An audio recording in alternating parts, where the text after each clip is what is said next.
Everyone knows the call, but hardly anyone actually knows who's behind it.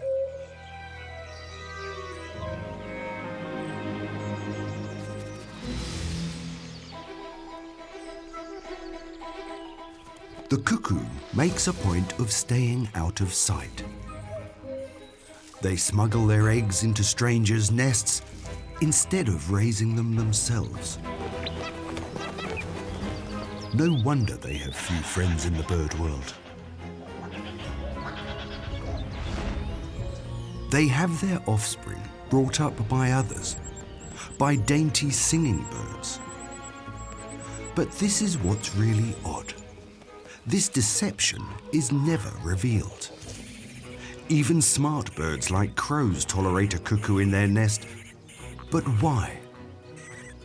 Recent observations have revealed ever more cunning tricks and machinations of Cuckoo and co.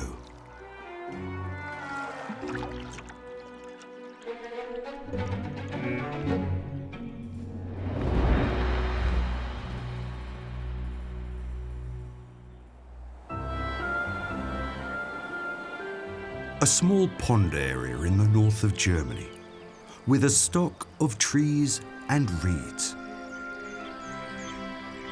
Now in spring, it's all about the offspring. Raising them is a long and arduous process. It all starts with efforts to build a nest. The great crested grebe has to waterproof and anchor it.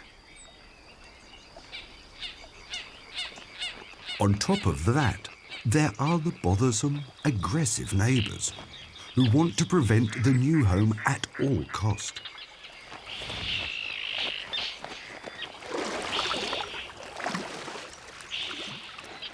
Defending it is exhausting until the terns finally move on.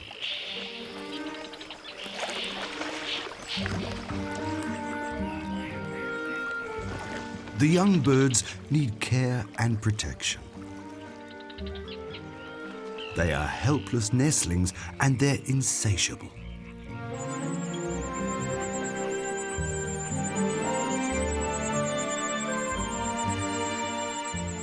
Even after they get bigger, they still remain a burden.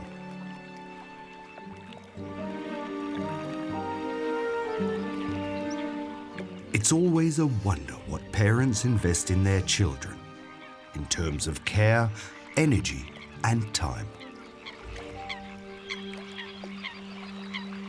But cuckoos save themselves the trouble. The cuckoo neither builds a nest nor takes care of their offspring. A brood parasite. Perfidious, some would say. They have travelled 5,000 kilometres in order to move back from Africa to European springtime, back to the reed area where they grew up. It's an ideal for the common cuckoo. The proximity to water provides a wide variety of insects of all kinds. Not that they would hunt them, but where there's insects, there are also insect-eating birds, and they're their target.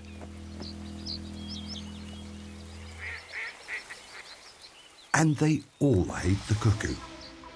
The reed bunting are not just protesting for any reason, they're showing courage.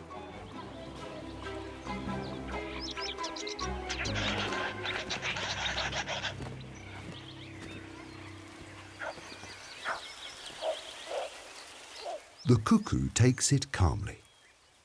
They're not interested in the reed bunting, they know what to look for. Birds that look like their foster parents. For reed warblers in their nests. In order to slip them their notorious cuckoo eggs. Its territory shows a lot of promise. It's no surprise that others are also keen on it.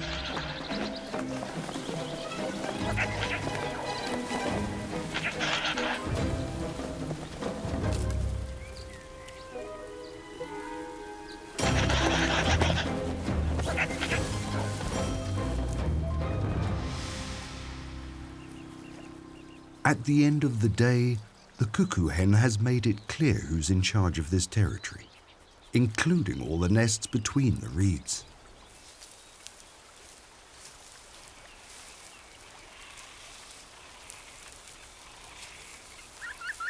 From now on, she'll keep a close watch on all of them.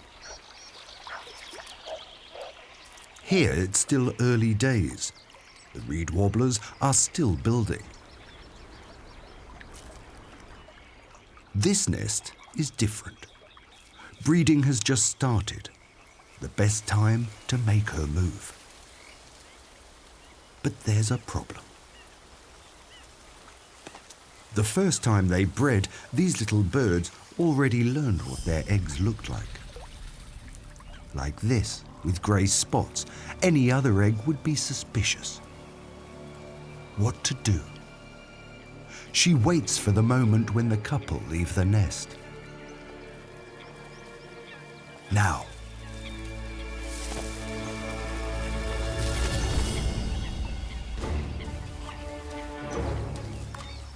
She removes one egg and replaces it with one of her own. Done. No witnesses.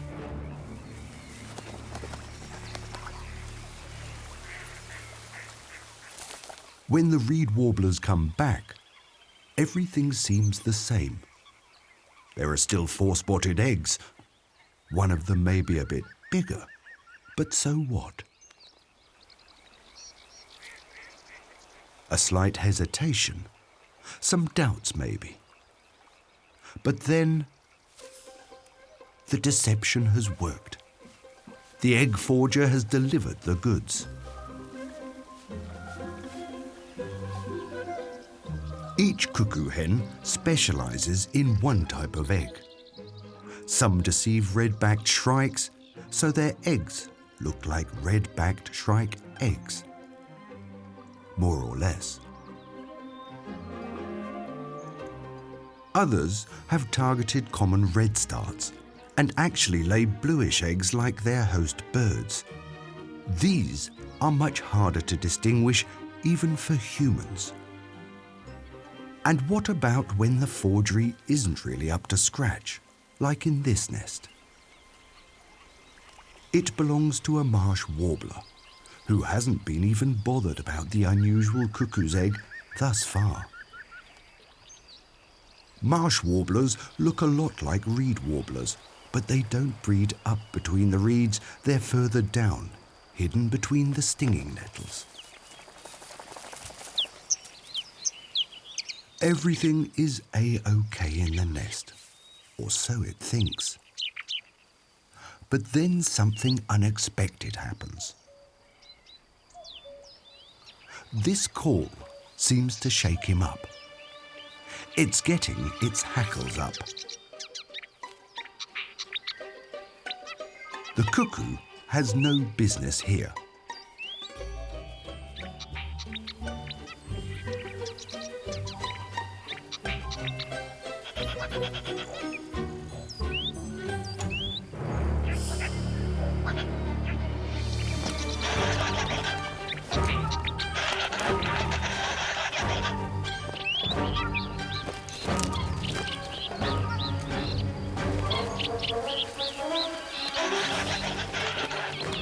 It's driven away the cuckoo for the moment, but now it's suspicious and immediately checks the eggs thoroughly.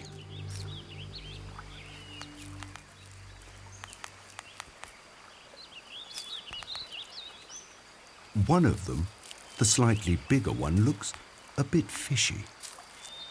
It wants to get it out, but how? One floor up at the reed warbler's nest, everything is as it was. This female hasn't got a clue about the enemy in her nest.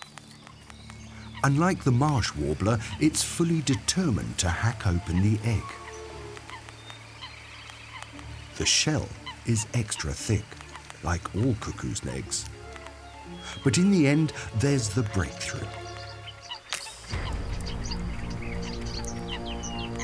And what happens now comes as a surprise, even to bird watchers. Bon appetit, pure protein. What should have become a cuckoo ends up as concentrated feed for a marsh warbler. So cuckoos don't have it all their own way either. The forgery has been discovered and now the imposter is being disposed of. Marsh warblers are particularly good at recognizing unusual-looking eggs, and the cuckoos are rarely ever successful. Their nest is pristine again.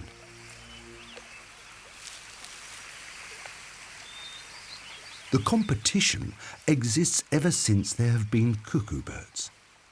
The nest owners are more vigilant with their egg controls, and thus the cuckoo must always come up with better forgeries. What about the reed warblers in the reeds? They're often too naive. Their egg control is not that of the marsh warblers. Unbeknown to them, they have a ticking time bomb in their nest.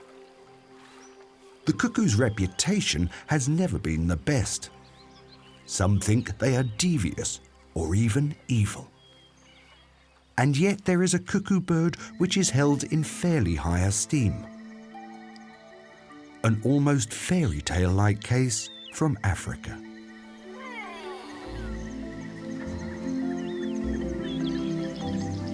The morning sun in the tree savanna of Zambia brings everything to life.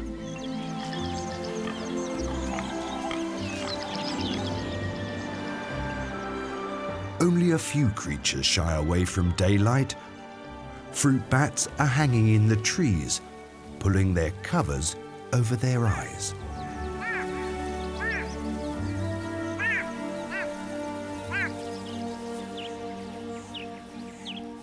The birds are all the chirpier. They all seem to love the burst of colours. Only one is so inconspicuous that it almost disappears in the tangle of the branches. And for a good reason. The honey guide doesn't want to be seen, for like the cuckoo, it surreptitiously lays its eggs in strangers' nests. It is another brood parasite, but this time one who mainly targets tree holes. This one belongs to a barbet. But it hasn't started breeding yet. That one will have to be left for later. The breeding burrow of a hoopoe. But once again, it's the wrong time for a honey guide's egg. Too late. The parents are already bringing in food for their offspring, so timing is imperative for the honey guide.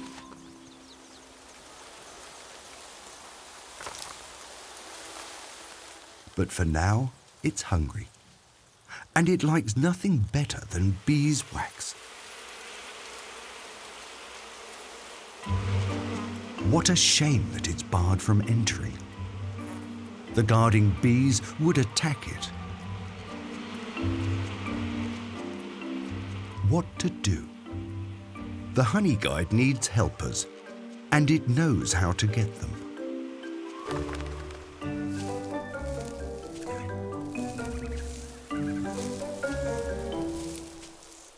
It employs the services of humans. For example, with Lazaro. It pipes up with a rasping sound and flies a little bit ahead, waiting for Lazaro to follow. They travel hundreds of meters through the wilderness this way. It leads, Lazaro follows.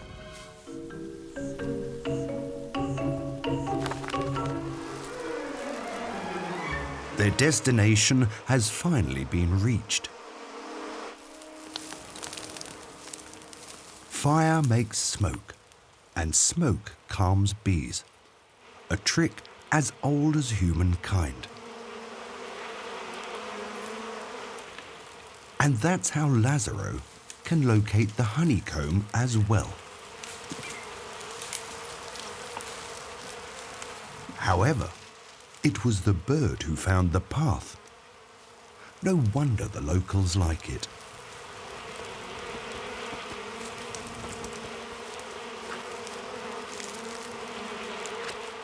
No protective suit and no beekeeper's mask. Lazaro has to live with numerous stings and more, without anything to hold on to and at an unstable height.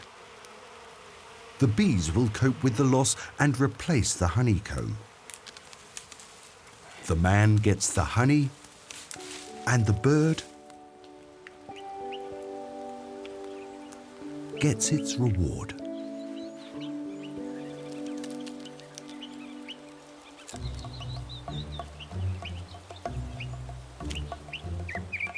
It is the only bird with the ability to digest beeswax.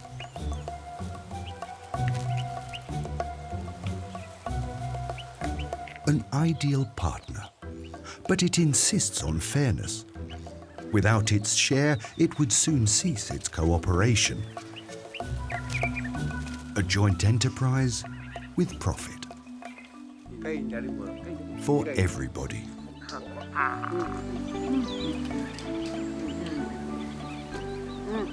Thanks be to the honey guide.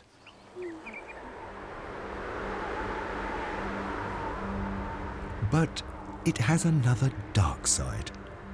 As a merciless brood parasite in the breeding season when the laying of eggs begins.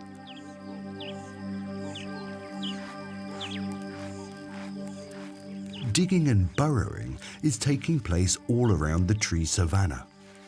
Subterranean breeding burrows with an access tunnel to the outside. The builders and residents are little bee-eaters, dainty little birds of the bee-eater family. This pair have briefly left their clutch of eggs. They're taking some time out to get some food. From their observation perch, they are on the lookout for insects. With great skill, they intercept them.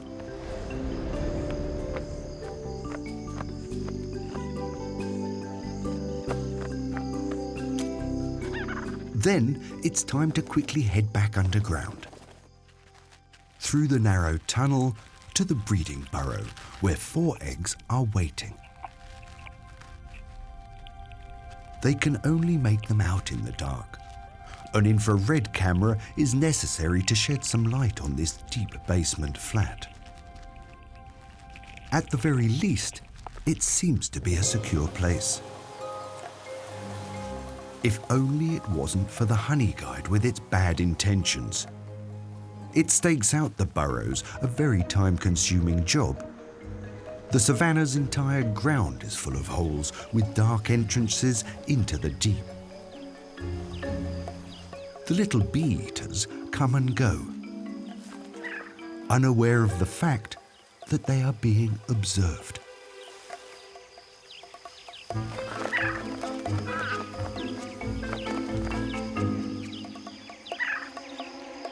And the honey guide is under pressure to lay. It urgently needs to get rid of its egg. The little bee-eater's burrow with its 4 eggs seems ideal. For a short time, it's left unguarded. The couple has been too careless. The honey guide has been waiting for its chance. The parents are out and access is finally unguarded. A last check to see if the coast is really clear. On the double now. It needs to squeeze itself through to the breeding burrow. 4 eggs, a 5th one is quickly added. It will serve finally as a nasty surprise.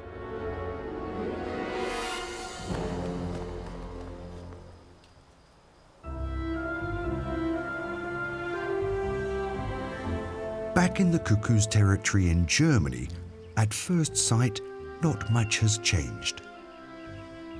The aquatic plants are a little denser, the reeds a little more lush, and family life is still at the center of attention. But in the reeds on the banks, a dramatic development is on the horizon. The reed warblers have been breeding for 12 days, and now the first chick is stirring. Even the mother seems surprised. She has no way of knowing it's someone else's egg, and much less what it's going to bring about. It's not for nothing that the little cuckoo hatched first, 2 days ahead of the others. But first, it's just helpless and hungry. The foster parents have to deliver. Their new chick is still naked and blind, but it knows what it wants: fresh, live insects.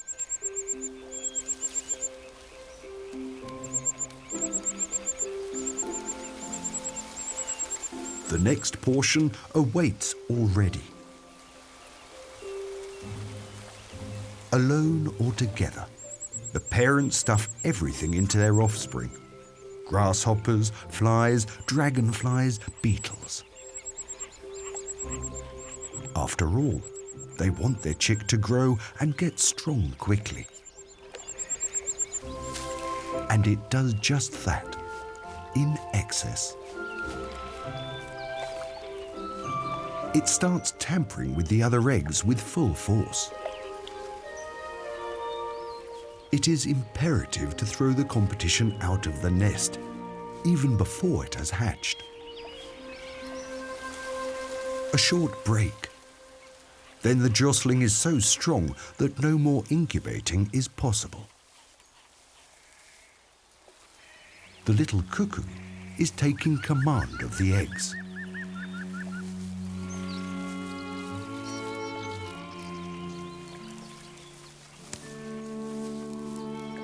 Failed, but it tries again right away.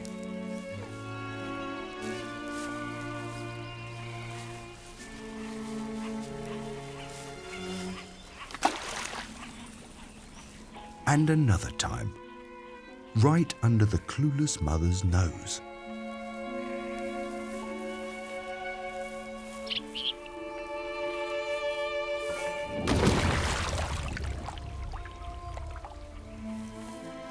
A brazen move, simply throwing the step-siblings over the side.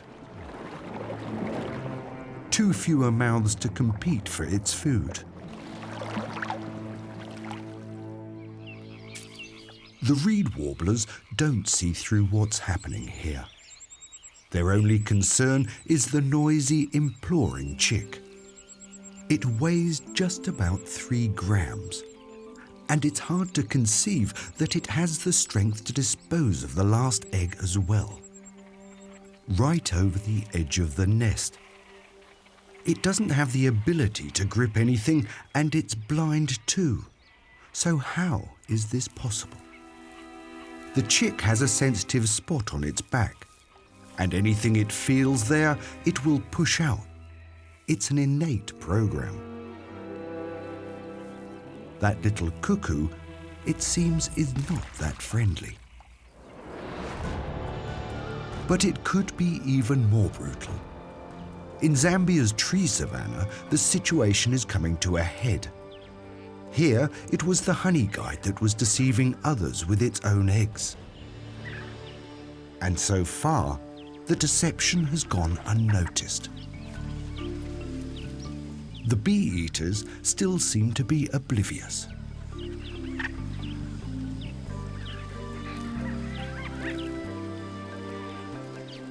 For days now, they've been taking care of their eggs.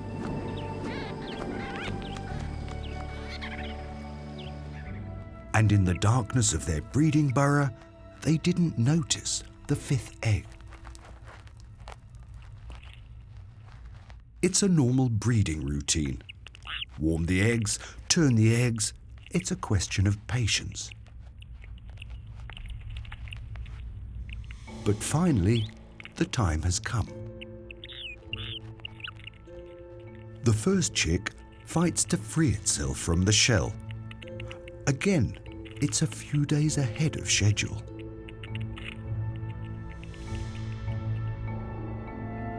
It's the honey guide's chick.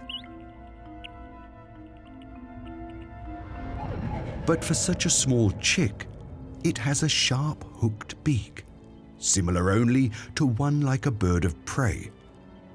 This does not bode well. But so far, it's all going as planned. Parental duties around the clock, and a few days later, the next chick is born.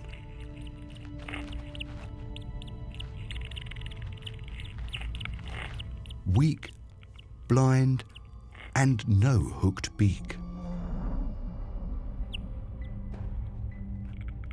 Instinctively, it seeks the protection of its siblings.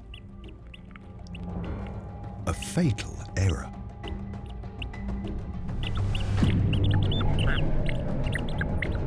The honey guide chick attacks indiscriminately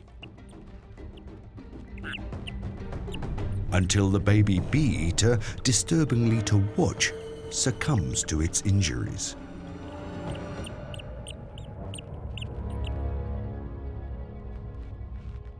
And the parents?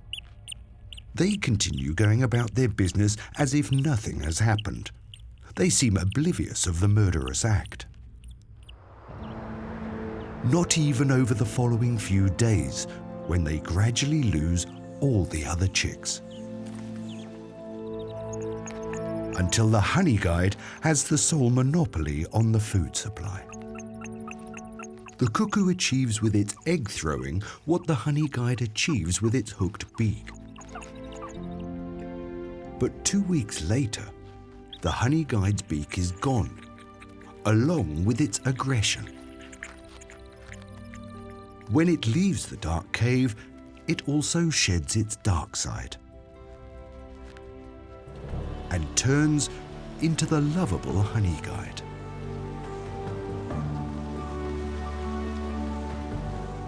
Which will at some point be looking to contact humans in order to guide them to the honey. It knows the way but can't reach it. Humans can reach it but don't know the way. A philanthropic little chap. You wouldn't want to think it was capable of evil.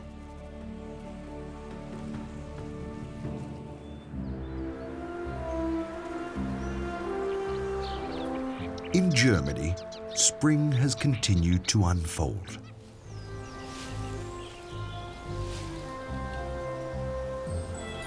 The air and water become milder. And naturally, the young cuckoo has grown to a formidable size. A week and a half ago, it emptied the nest. Now it fills it completely. No question, it's an only child. And whatever the reed warblers bring along lands in its beak. But still, it's not enough. What is to be done? Again, it manages to get what it needs with tactics and deception. It's not just calling loudly and persistently. Its cries for food sound like the clamour of an entire nest crew. The choir of chicks spurs on the parents. Polyphonic begging cries yield multiple amounts of food. The cuckoo seems to be a highly gifted confidence artist, even in terms of sounds. But shouldn't the reed warblers notice something? Such a huge chick cannot possibly be their own.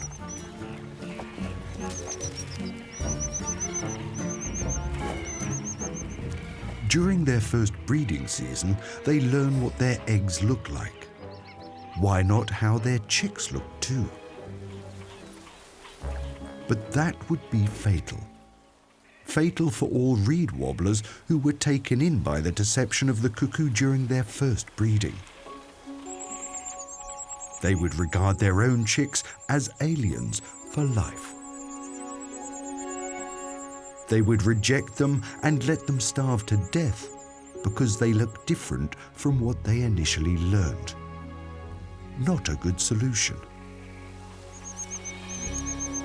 So it's always better to follow the motto of whoever shows up in the nest will be raised. Never mind what they look like. And never mind the weather.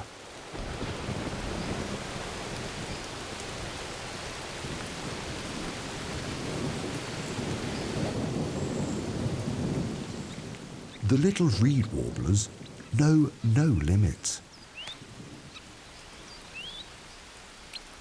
In order to assist their gigantic baby.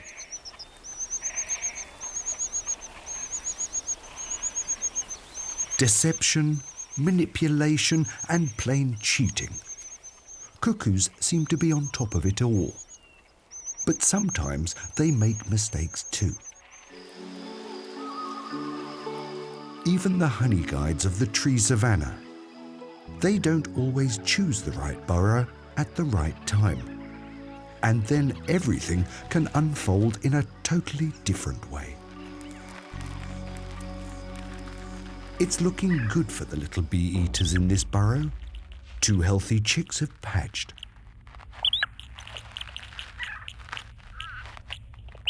The rest of the eggs seem empty or dead, something not uncommon. The young birds are still struggling with the delivery of food in the dark. They bite at the beak hungrily, and then the food gets stuck.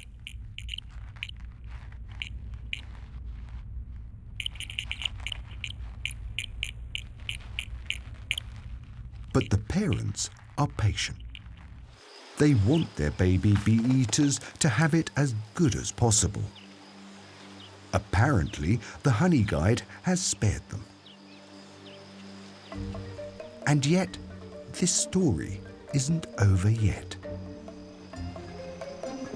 A few days and nights pass. Nights in which the tree savannah is the realm to totally different animals. Nightjars with long trains for wings.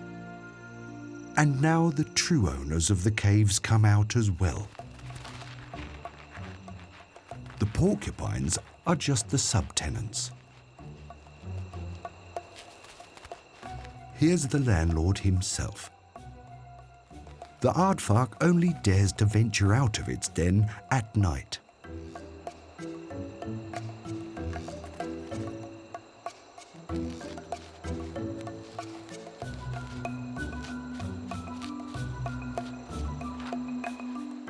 It has mighty claws. They're vital to burrow out such subterranean bunkers.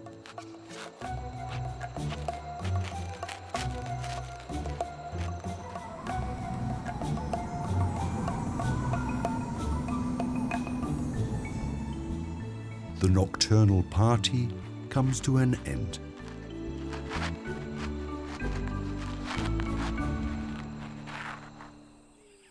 With the first rays of sun, a momentous day begins.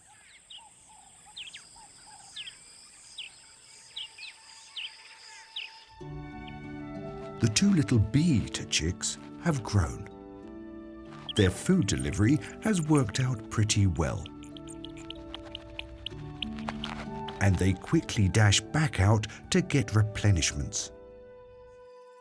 This time, even in reverse. All in all, the young birds seem to have turned a corner. If it weren't for this one egg, which is apparently neither empty nor dead. Another chick is making itself known. It can't actually be a killer chick.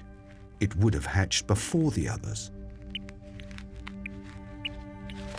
But as we said, honey guides make mistakes too. This egg was laid far too late. It is a killer chick.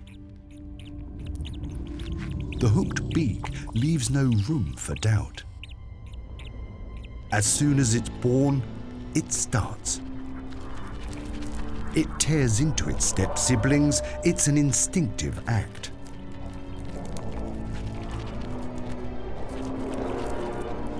But here, the victims are older and bigger.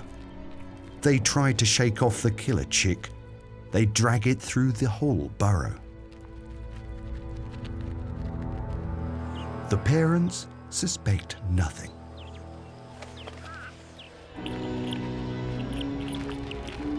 They don't see what their youngest is up to.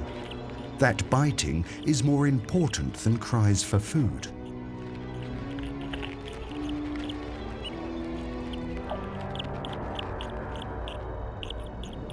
And even when it's calling out, it's so clumsy that the other ones get all the morsels.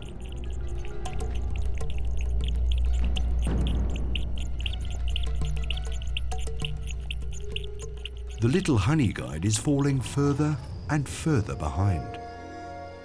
Its star is waning. It can barely stand on its legs. The others are towering over it. Only occasionally it brings itself to launch a feeble attack, but to no avail.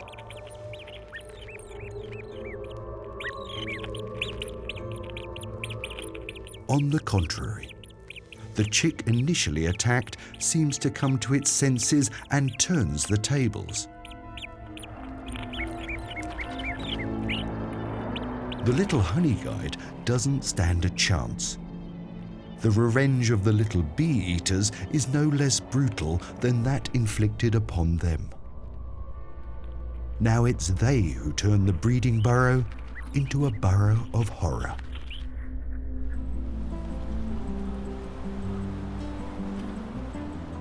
Stories of cuckoos always seem to be brutal and murderous, but they don't have to be. In Spain, at the foot of the Pyrenees, the cuckoo and host parents have come to an agreement, which benefits both of them. On the one side, the stately carrion crows. On the other side, the great spotted cuckoo. It's smaller than the common cuckoo. Its plumage is spotted, and its call is different.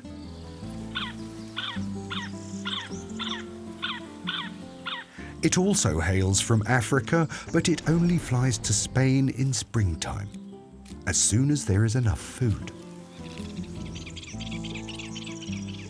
Like the hairy caterpillars on pine needles.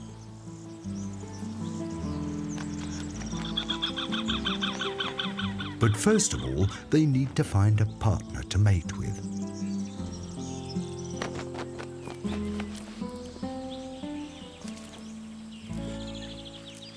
These two are intent on producing offspring. Offspring which is supposed to grow up high up in a crow's nest.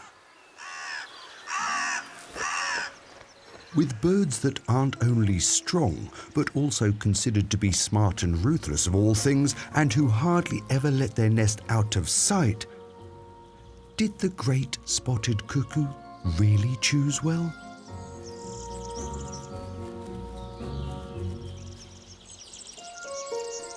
It certainly has to wait until the nest is empty. It wouldn't stand a chance against the crows. But crafty as it is, it will use any chance to shorten its waiting time. There's a genet, for example. Will the crows leave their nest to chase it away? But then others turn up. Crow researchers who inspect the nests.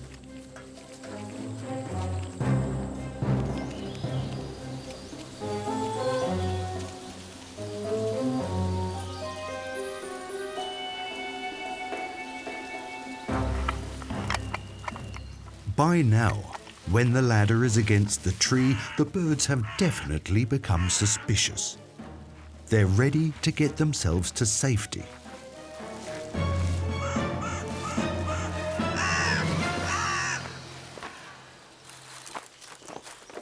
And the cuckoo cleverly uses the brief window of time that's opened up for it.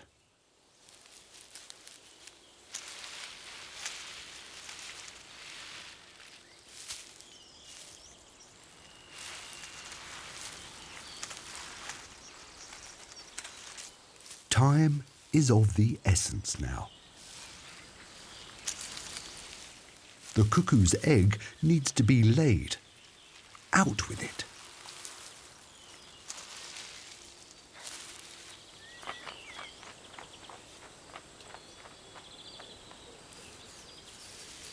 Crows and crow researchers. The great spotted cuckoo deceives them all for itself. And although it's hard to believe, the new egg will create a positive surprise. It almost takes an hour until the crows dare to return to their nest. They know that something has happened, and it almost sounds like they are discussing the progress of their brood.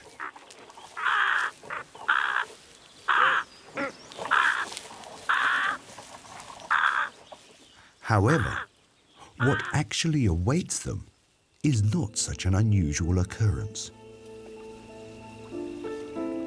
In this area, more than half of all crows' nests are populated with a cuckoo's egg. Brilliant prospects for the great spotted cuckoo. It has also been successful in the nest high up in the tree. The chicks have already hatched. And although hard to believe and unusual for the bird, the baby cuckoo lies peacefully next to its crow siblings.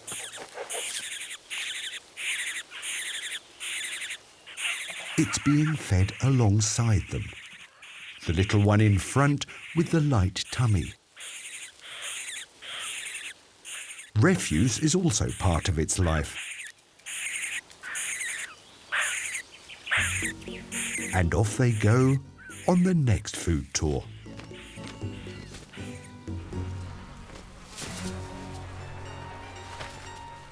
A perished chicken as baby food?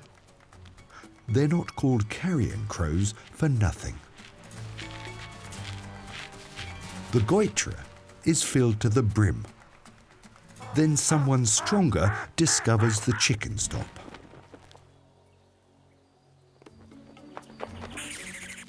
The baby cuckoo is simply included in the normal feeding, and its pesky, constant begging may actually benefit all of them because it constantly keeps the parents on their toes. At any rate, a cuckoo in the nest increases the success of a brood. That's a surprising statistic in ornithology.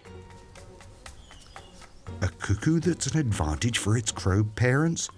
Who'd have thought? However, one can go too far with calls for food. Here's a raw egg for breakfast.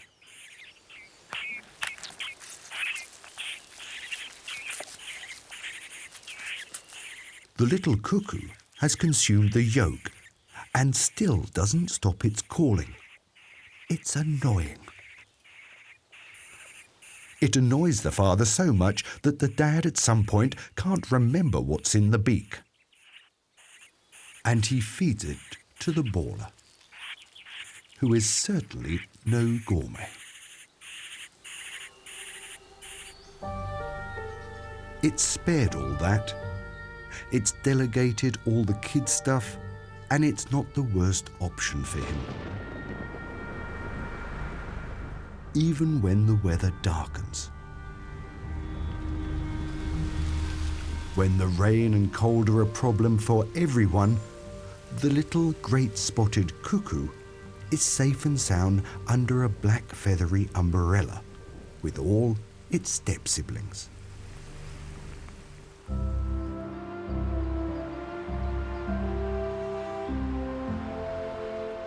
In Germany, the cuckoo story has taken a new turn, with challenges for both sides.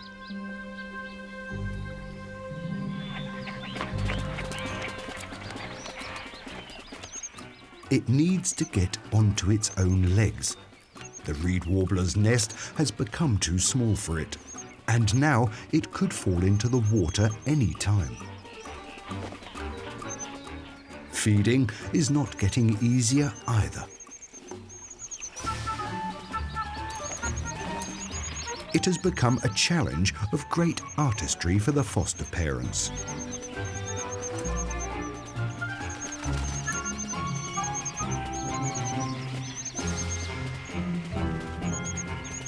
Maybe they need a lot of momentum.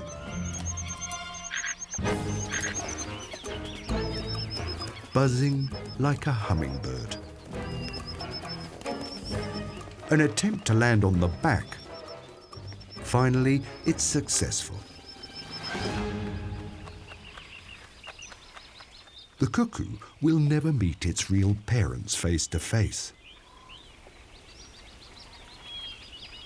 But it knows its foster parents all the better. Their looks, their calls.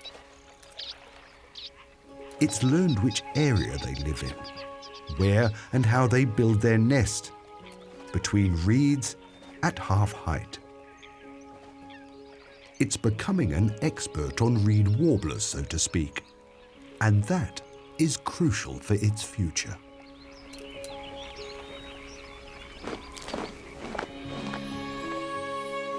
In August, it will move south, back to Africa. It avoids the autumn and winter in Europe without any food.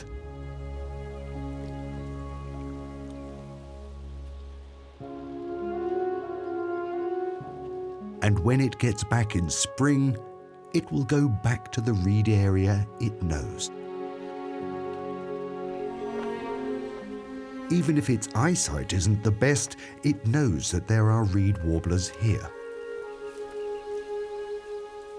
Its arrival doesn't go unnoticed.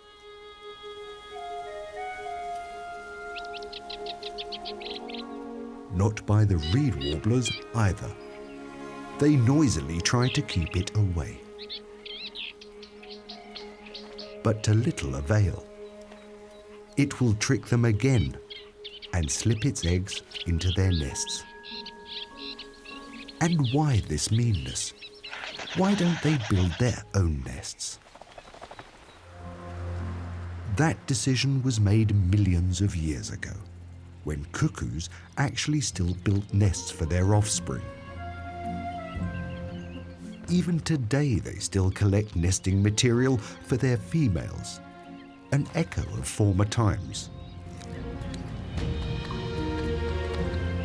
But even back then, the cuckoo would sometimes choose a stranger's nest for its egg, like many birds do. But for them, this version was so successful that they stuck with it as their normality. Maybe it was due to their diet of hairy caterpillars. This isn't a problem for adults, but it might be for the chicks. With the rich mixed food of the foster parents, they thrived better. This is the general assumption of ornithologists. At any rate, the cuckoo lost its ability to raise its own offspring. It is true, they trick, deceive, and even kill. But unlike us, they don't have a choice. Human standards of good and evil don't apply here. Their call announces springtime, but it also announces a bird which, for better or worse, depends on finding substitute parents for its own children.